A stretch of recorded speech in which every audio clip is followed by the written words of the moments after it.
Dan memang berbicara tentang konteks daripada medan juang Islam. Yang pertama amar ma'ruf, yaitu mengajak kepada kebaikan. Ini mungkin semua orang bisa dan mudah untuk menerapkannya. Kenapa?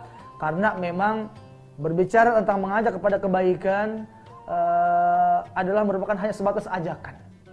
Permasalahan mereka mau melaksanakan ataupun tidak, yang terpenting tugas kita sebagai manusia ataupun tugas-tugas para rasul, innama ala rasulinal balagul mubin, yaitu hanya menyampaikan, hanya mengajak. Fadzakir fa inna dzikra tanfa'ul mu'minin. Agama memberikan ruang kepada kita untuk senantiasa bertazkirah, mengajak manusia untuk mengingat Allah, mengajak manusia untuk ibadah, terlepas mereka mengerjakan ataupun meninggalkannya bukan lagi hak dan kewajiban kita. Ya, itu semua tergantung hidayah dari Allah Subhanahu wa taala. Ingat, hidayah Allah itu sangat mahal. Ya, mahal sekali. Bagaimanapun dekatnya kita dengan masjid, bagaimanapun dekatnya kita dengan majelis-majelis ilmu, kalau belum diketuk pintu hidayah, maka tidak akan mungkin kita mendekat. Wa may ya'tasim billah faqad hudiya ila siratikal mustaqim. Karena petunjuk dan hidayah itu adalah hak mutlaknya Allah Subhanahu wa taala. Makanya kita sering membaca surah Al-Fatihah. Ya, ihdinas siratal mustaqim. Ihdinas siratal mustaqim, ya Allah, tunjukkanlah kami kepada jalan yang lurus. Ya, ini sering kita baca di waktu sholat kita. Ya, berarti 17 kali kita memohon petunjuk kepada Allah dalam satu hari satu malam. Ya. Ini yang pertama. Yang menjadi ciri-ciri umat terbaik adalah mengajak manusia untuk melaksanakan kebaikan. Ta'muru nabil ma'ruf. Baik para pemirsa, Assalamualaikum Nusantara TV One yang dimuliakan oleh Allah Subhanahu wa taala. Selanjutnya ciri umat terbaik yang kedua adalah wa tanhauna 'anil munkar. Mencegah daripada kemunkaran. Ingat, dalam ayat tersebut disambungkan dengan huruf waw yang berarti waw atof, yang mempunyai makna harus ada kesinambungan, keselarasan antara ta'muruna bil ma'ruf dengan tanhauna 'anil munkar. Berarti antara amar ma'ruf dengan nahi munkar adalah dua keping mata uang yang tidak bisa dipisahkan. Ya.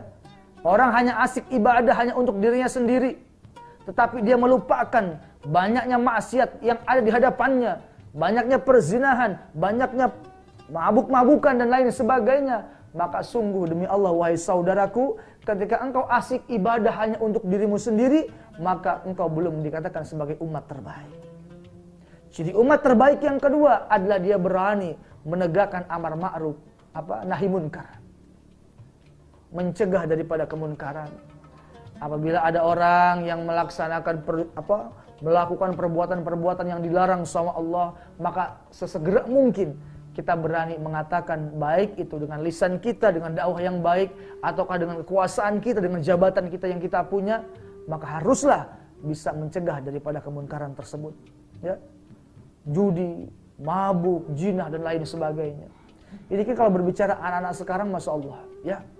Ketika ada para guru-guru kita yang menyampaikan tentang nahi munkar, tidak boleh berzina, tidak boleh mabuk, ada yang bilang begini, Ustadz, yang mabuk saya, yang zina saya, ya, apa urusannya sama Ustadz? Ya, baik wahai para saudaraku, memang mabuk adalah hak Anda, zina adalah hak Anda, ya, menipu adalah hak Anda.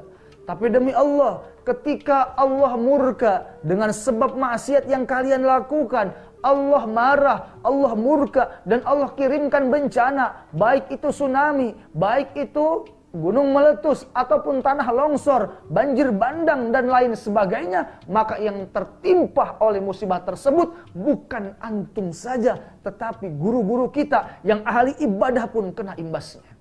Ini yang harus kita pahami. Ya. Ketika Allah telah menurunkan musibah, laknatnya, maka yang terkena bukan yang ahli maksiat saja, yang ahli ibadah pun kena imbasnya. Maka dari itu penting untuk kami sampaikan pada hari ini, ayo sama-sama kita menjauhi segala macam larangan-larangan Allah. Karena berbicara tentang nahi munkar dan amar ma'ruf, ada orang yang tahu perintah tapi tidak tahu larangan, gitu ya. Nanti ada orang yang tahu larangan tapi tidak tahu perintah. Yang paling bahaya, nggak tahu perintah, nggak tahu larangan. Tapi yang bagus, dia tahu perintah dan dia tahu juga larangan. Bagaimana contohnya? Ada orang yang hanya tahu perintah tapi nggak tahu larangan. Perintah dia tahu, ayo sholat. Sholat perintah dari Allah, kewajiban dikerjakan sama dia. Ayo zakat, perintah dari Allah dikerjakan sama dia. Ayo haji umroh, perintah dari Allah dikerjakan sama dia. Tapi dia nggak tahu perintah. Ya, zina larangan dikerjain juga sama dia karena nggak tahu.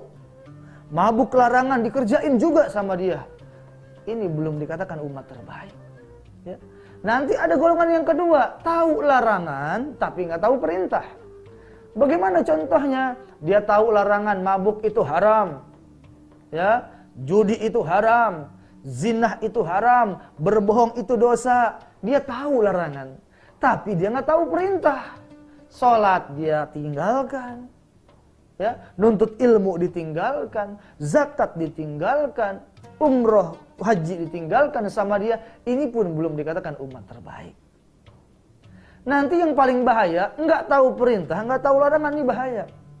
Ya, sholat ditinggalkan, zakat ditinggalkan, nuntut ilmu berbuat baik ditinggalkan, begitupun sama pengharaman dikerjakan. Ya, mabok dikerjain, judi dikerjain, zina diterobos sama dia. Ini paling bahaya. Tapi yang menjadi sebaik-baiknya umat adalah dia tahu perintah, dia tahu larangan. Apa?